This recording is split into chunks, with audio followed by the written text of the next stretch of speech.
రేవంత్ రెడ్డి గారు first day నుంచి మంచి చేస్తామని చెప్తా ఉన్నాడు. హర్డిల్స్ అంటే మంచి చేసినప్పుడు ఎన్నో అడ్డంకులు వస్తాయి, పడుతున్నాడు, అవమాన పాలు అవుతున్నాడు. ఎవరేం మాట్లాడినా చెయ్యాలని అనలేదు. ఇక్కడ మనము సిద్దిపేటకు 11కు వస్తా అంటే 11కు వస్తామా? 11 కాదు 12 అవుతుంది. వస్తున్నా లేదా ఇంపార్టెంట్. కొన్ని పెళ్లిలు ఒకటే రోజు 40 పెళ్లిలు ఉంటాయి. అక్షంతలు వేసే టైంకు స్టార్టింగ్ పెళ్లి అయిపోగానే అటెండ్ కాగలుగుతామా? అట్లా ఇయ్యాలా ఎక్కువ కమిట్మెంట్ ఇచ్చిండ్రు మన రేవంత్ రెడ్డి గారు, గౌరవ ముఖ్యమంత్రి గారు. స్టార్ట్ అయిందా లేదా ఇంపార్టెంట్. ఒకసారి స్టార్ట్ అయిందంటే బస్సు వచ్చిందంటే షామీర్పేట దాకా వచ్చిందంటే గజ్వేల్కి వస్తుంది, గజ్వేల్కి వచ్చిందంటే సిద్దిపేటకి వస్తుంది, సిద్దిపేటకి వెళ్ళి కరీంనగర్ పోతుంది. అదొక్కటి గమనించండి. అంటే చేసే ప్రయత్నం చేస్తా ఉన్నాము. 100కి 100 పాళ్ళు 100% చేస్తామని చెప్తున్నాం. రేపు మేము అడగకుండానే 5 సంవత్సరాల తర్వాత ఓట్లేసే విధంగా ఈ ప్రభుత్వం పనిచేస్తుందని ప్రామిస్ చేస్తా ఉన్నా. మరి మీడియా ముందే కార్యకర్తలకు విజ్ఞప్తి చేస్తా ఉన్నా, కార్యకర్తల్లో యూనిటీ ఉండాలి. రేపు వచ్చేటి లోకల్ బాడీస్ మీరు ఎవరు చెడుగా మాట్లాడినా ప్రతి పార్టీలో కూడా ఇంటర్నల్ ఫైటింగ్స్ ఉంటాయి. అవి రచ్చకిడుస్తే సిస్టమ్ కు మంచిది కాదు. రేపు లోకల్ బాడీస్ లో మొన్న పూజలారి కృష్ణ కోసం కాంగ్రెస్ పార్టీ కోసం కష్టపడ్డ కార్యకర్తలు అన్యాయం అవుతారు. ఇవాళ మీ అందరి మెప్పు కోరి మంచి కోరి చెప్తా ఉన్నా, వాట్సాప్లలో పార్టీకి వ్యతిరేకంగా పెట్టిన వాళ్ళ మీద డెఫినెట్ కఠిన చర్యలు ఉంటాయని ప్రమాణపూర్వకంగా తెలియజేస్తా ఉన్నా. ఏదైనా ప్రతి పార్టీలో ఒక నాయకులతో ఇంకో నాయకుడికి ఇబ్బంది ఉంటుంది, ఒక కార్యకర్తతో ఒక కార్యకర్తకి ఇబ్బంది ఉంటుంది. అవన్నీ కూడా సార్ట్ అవుట్ చేసుకుంటే, ఎందుకంటే సిద్దిపేట చాలా బ్రహ్మాండంగా ముందుకు పోతుంది, బ్రహ్మాండమైన క్యాడర్ ఉంది. నేను అదే బాధపడతా ఉంటే, ఇంత బ్రహ్మాండమైన క్యాడర్ ఉంది, ఎందుకు ఇక్కడ ఓట్లు సాధించలేకపోతా ఉన్నామని.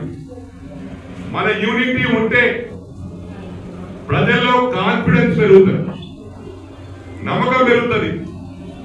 ఈ పార్టీ పికప్ కాలేదు, మళ్ళా ఇలా ఇన్ని గ్రూప్లా అని ప్రజల్లో రాంగ్ మెసేజ్ పోయే అవకాశం ఉంటుంది. నేను ప్రమాణపూర్వకంగా తెలియజేస్తా ఉన్నా, మీ అందరి కోసం నేను ఏదైనా చేయడానికి సిద్ధంగా ఉన్నా. ఎందుకంటే లోకల్ బాడీస్ రేపు మా ఎన్నికలు లేవు. మొన్న ఎన్నికల్లో పోటీ చేయమని నర్సన్న కూడా చెప్తే నేను ఎంపీకి ఇవ్వడానికి చెప్పిన ఓపెన్ గా. నేను పవన్ హంగర్ కాదు.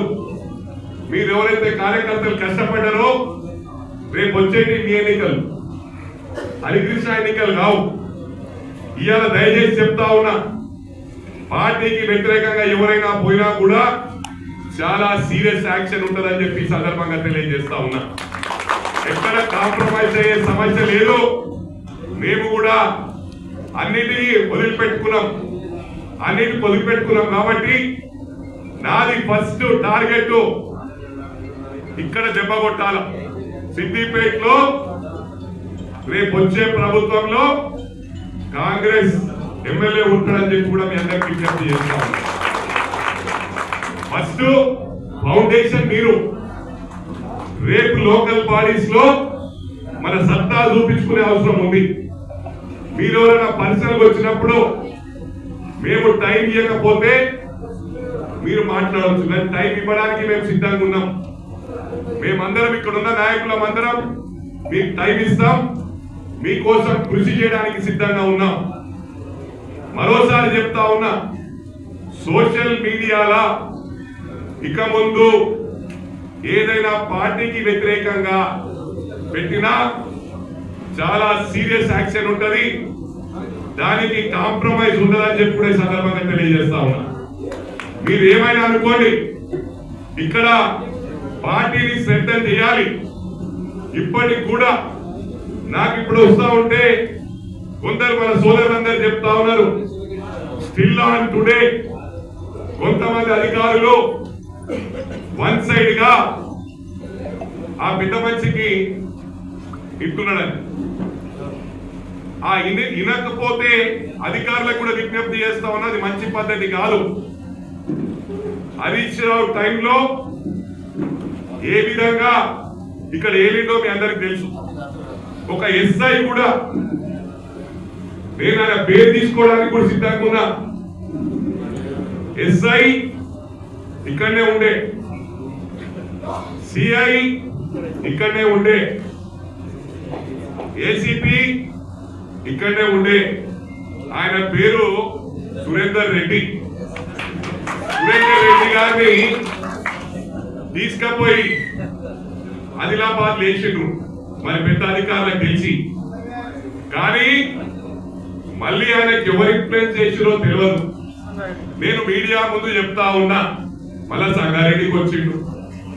అంటే ఇక్కడ మీడియా సోదరు గెలుపని పెద్దలు మన అంటే ఎన్టీ రామారావు గారే ఓడిపోయారు, ఇందిరాగాంధీ గారు ఓడిపోయారు. ఓడిపోయినంత మాత్రాన అటు ఉండదు. Failures are not failures, failures are beginning of success అంటారు. సిద్దిపేట లో మాత్రం బ్రహ్మాండంగా ముందు పోతుంది. కంగ్రాచులేషన్. ఎందుకంటే మన మీటింగ్ కూడా చాలా బ్రహ్మాండంగా చేసింది. ఎందుకంటే గ్రాడ్యుయేట్లు కానీ, టీచర్స్ కానీ, లెక్చరర్స్ కానీ, యువకులు, గ్రాడ్యుయేట్, అన్ఎంప్లాయిడ్ యువకులు అందరూ కూడా బ్రహ్మాండంగా పార్టిసిపేట్ చేసిండ్రు. సిద్దిపేటలో పార్టిసిపేట్ చేయాలంటేనే భయపడేవాళ్ళు. మళ్ళీ ఎక్కడ నేను అక్కడ ఐడెంటిఫై అవుతానో వాళ్ళ దృష్టిలో పడతానో అని. ఆ ఇంప్రెషన్ తీసేసిన ఘనత మన కుటుంబ సభ్యులకు, మన నియోజకవర్గ కుటుంబ సభ్యులకు దక్కిందని చెప్పి ఈ సందర్భంగా తెలియజేస్తాం. ఒకటి ముఖ్యంగా గమనించాలి, ఇవాళ రాహుల్ గాంధీ గారు చిన్నతనంలోనే వాళ్ళ నాన్నమ్మని గొడవట్టుకున్నాడు. వాళ్ళ నాన్నని గొడవట్టుకున్నాడు అంటే భయప్రాంతులతోనే బతికిండు వాళ్ళు. ఇప్పటికి కూడా వాళ్ళ దేశం కోసమే, మన కోసం సాక్రిఫైస్ చేస్తా ఉన్నారు. అది గమనించాలి.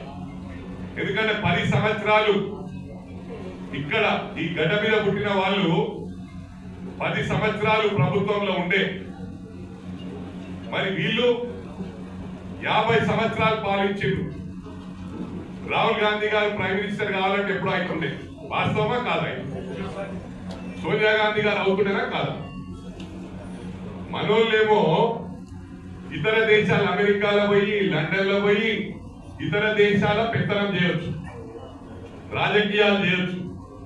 కానీ సోనియా గాంధీ గారిని బయట దేశం బయట దేశం బయట దేశం అని అంటే ఇక్కడ కూడా ఇలా షర్మిలా గారు ఎట్లా చెప్పిండ్రో అదే విధంగా సోనియా గాంధీ గారు అయినా కూడా వాళ్ళు ఎన్నడూ కూడా పవర్ లో మేము ఉండాలి, మేమే ప్రైమ్ మినిస్టర్ కావాలంటే ఎప్పుడు అవుతుందో ఎవరు ఆపలేకపోతుండేదా?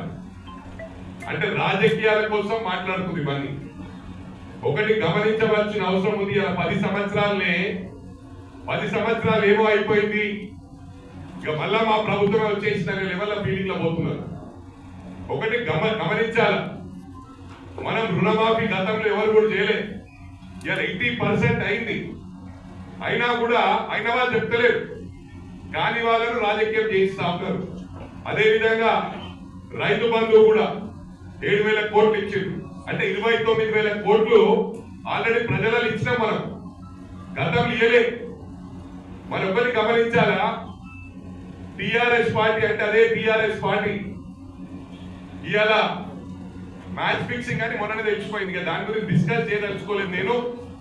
అంటే విదిన్ నో టైమే 1,500 కోట్ల నుంచి 2,000 కోట్లు వాళ్ళ పార్టీ ఫండ్ ఉంది. వాస్తవమా కాదండి? అంటే 10 సంవత్సరాల అంత ఫండ్ ఉంది. మరి కాంగ్రెస్ ఇప్పటి నుంచో పవర్లు ఉంది, మనకుందా ఏమైనా ఫండ్?